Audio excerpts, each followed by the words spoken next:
पुणे जमीन गैरव्यवहार प्रकरणात जिल्हाधिकाऱ्यांची भूमिका संशयास्पद। जमीन बळकावण्याची जिल्हाधिकाऱ्यांना होती पूर्वकल्पना। जिल्हाधिकाऱ्यांनी राजीनामा द्यावा, अंजली दमानिया यांची झी 24 तासच्या टू द पॉइंट मुलाखतीमध्ये मागणी। पुणे जमीन गैरव्यवहार प्रकरणी अंजली दमानिया खरगे समितीची भेट घेणार। पार्थ यांचा जमीन प्रकरणातील रोल समितीला सांगणार, समाधान झालं नाही तर कोर्टात जाणार। जरंडेश्वर प्रकरणात ईडी कोणतीही कारवाई करत नसल्याचा अंजली दमानियांचा आरोप। चौकशी बंद करण्याचे अधिकार सरकारला देऊ नयेत, दमानियांची टू द पॉइंट मध्ये मागणी। पुणे जमीन गैरव्यवहार प्रकरणातील आरोपी Sheetal Tejwani not reachable, notice पाठवूनही पोलीस चौकशीला गैरहजर।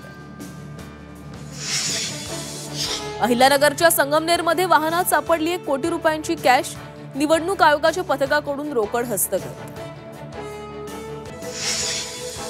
पुण्यातील नवले पूल परिसरात आता ताशी 30 किलोमीटरची वेगमर्यादा, वाढते अपघात रोखण्यासाठी प्रशासनाचा निर्णय।